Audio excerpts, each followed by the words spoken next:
বন্যার সবশেষ পরিস্থিতি জানাতে লক্ষ্মীপুরের তেওয়ারীগঞ্জে আছেন সহকর্মী আতাউর কাউসার এবং কুমিল্লার বড়িজংয়ে আছেন ইশতিয়াক আহমেদ। সরাসরি শুরুতে যাচ্ছি কাউসারের কাছে।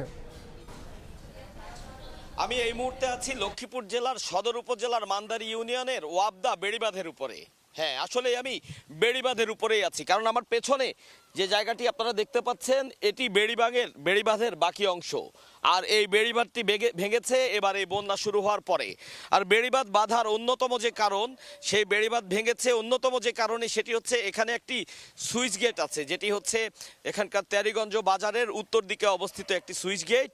সেই সুইচ গেটটিতে 4টি গেট আছে, কিন্তু যে পরিমাণ পানি বন্যার উত্তর দিক থেকে দক্ষিণ দিকে আসছে, সেই পরিমাণ পানি এই 4টি সুইচ গেট দিয়ে প্রবাহিত হওয়ার সুযোগ পাচ্ছে না, যার কারণেই সেই পানিটি আশপাশের গ্রামগুলোতে প্রবাহিত হয়ে আশপাশের গ্রামগুলো তলিয়ে দিয়ে তারপরে বেড়িবাঁধ ভেঙে এখন আমার পাশে যে নদীটি ভুলুয়া নদী, এই ভুলুয়া নদীতে প্রবেশ করছে। এবং প্রচণ্ড স্রোতের মধ্যে আমি এখন দাঁড়িয়ে আছি। যে কোনো কিছু যদি সাহায্য না নেই, কোনো ডাল বা বাঁশের, সেক্ষেত্রে এখানে দাঁড়িয়ে থাকাটা অত্যন্ত দুষ্কর। এত দ্রুত বন্যার পানি নামছে, এই বেড়িবাঁধ ভেঙে সে নদীতে যাচ্ছে। তো পরবর্তীতে আরও পেছনে যেখানে এই ভুলুয়া নদীর আরও সংযোগ রয়েছে, সে জায়গাগুলোতে আসলে নানাভাবে বাধাগ্রস্ত করা হয়েছে।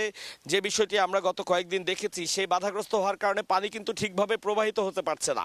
ফলাফল, পানি ঘুরে আবার অন্যান্য খালের মধ্য দিয়ে আবারও এসে এই গ্রামগুলোকেই তলিয়ে দিচ্ছে। যেটি আমরা দেখেছি যে একটু গত লাইভে আমি বলেছিলাম যে কিছু কিছু জায়গায় পানি কমেছে, কিছু কিছু জায়গায় বাড়ছে। তো যেই জায়গায় পানিগুলো কমেছে, সেই পানিগুলো এদিক দিয়ে প্রবাহিত হয়ে আবার নতুন করে কিছু গ্রাম তলিয়ে দিচ্ছে, যে এখানকার মানুষ এখন প্রচণ্ড পরিমাণে কষ্টে আছেন। আর আমি যে জায়গাটিতে আছি, এই জায়গার মানুষের কষ্ট দুই গুণ। এ কারণেই বলতে হয়, কারণ একে তারা পানির নিচে তলিয়ে আছে তাদের ঘরবাড়ি, দ্বিতীয়ত তাদের চলাচলের একমাত্র যে রাস্তাটি ছিল এই বেড়িবাঁধের উপর দিয়ে, বেড়িবাঁধ ভেঙে যাওয়ায় এখন সেই রাস্তাটিও কিন্তু আর চলাচলের উপযোগী নেই। তারা একটি সাঁকো তৈরি করেছেন, এই সাঁকো দিয়ে এখন চলাচল করছেন, যা আসলে বৃদ্ধ এবং শিশুদের জন্য অত্যন্ত ঝুঁকিপূর্ণ এবং প্রায় এখানে দুর্ঘটনা ঘটছে, এমনটি জানিয়েছেন এলাকাবাসী। তারা পানি উন্নয়ন বোর্ডের কাছে দাবি জানিয়েছেন যত দ্রুত সম্ভব এই বেড়িবাঁধটি মেরামত করে যেন পুনরায় চলাচলযোগ্য করা হয়।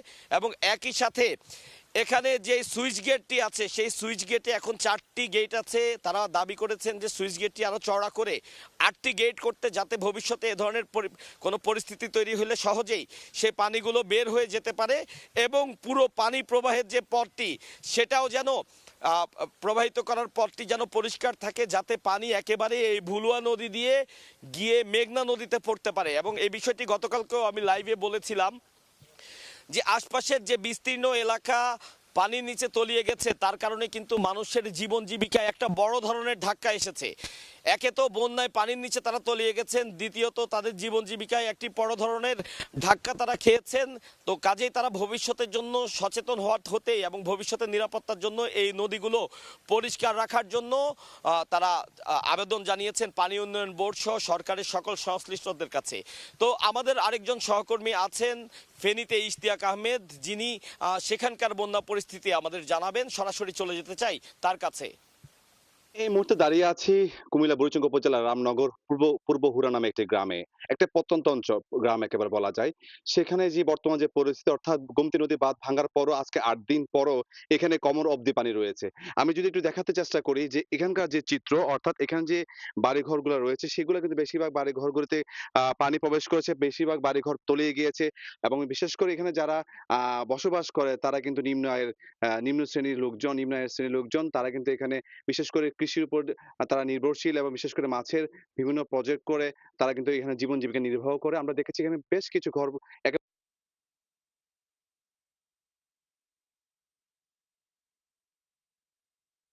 বলা রাস্তা একেবারে ডুবে রয়েছে, অর্থাৎ প্লাবিত হয়ে রয়েছে এবং এখানে কমর সমান পানি থাকার কারণে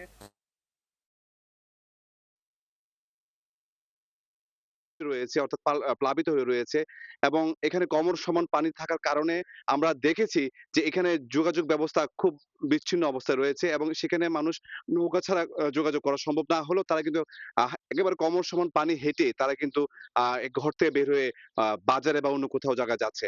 কুমিল্লার যে বন্যার পরিস্থিতি আমি যদি বলতে চাই যে কুমিল্লার যে বন্যার পরিস্থিতি, সেই বন্যার পরিস্থিতি দিন, দিন ভয়াবহ রূপ ধারণ করছে এবং আমরা দেখেছি কিছু জায়গায় বন্যার পানি কমলেও কিন্তু পানিবাহিত রোগে কিন্তু আক্রান্ত হচ্ছে সাধারণ মানুষ অর্থাৎ যারা বন্যার পানিতে আটকে পড়েছিল অথবা পানিবন্দী অবস্থায় ছিল এবং বিশেষ করে বলা যায় যে কুমিল্লার যে ১৭টি উপজেলার মধ্যে ১৪টি উপজেলায় কিন্তু প্লাবিত হয়েছে এবং ক্ষয়ক্ষতি হয়েছে এবং আমরা জানতে পেরেছি যে বিশেষ করে কুমিল্লার ১২ লাখ মানুষ পানিবন্দী অবস্থায় রয়েছে এবং ক্ষতির পরিমাণ কৃষি খাতে, মৎস্য খাতে এবং বিশেষ করে যদি বলা যায় সড়ক মতো। তো এই ছিল আমার শেষ কুমিল্লা বন্যা পরিস্থিতির।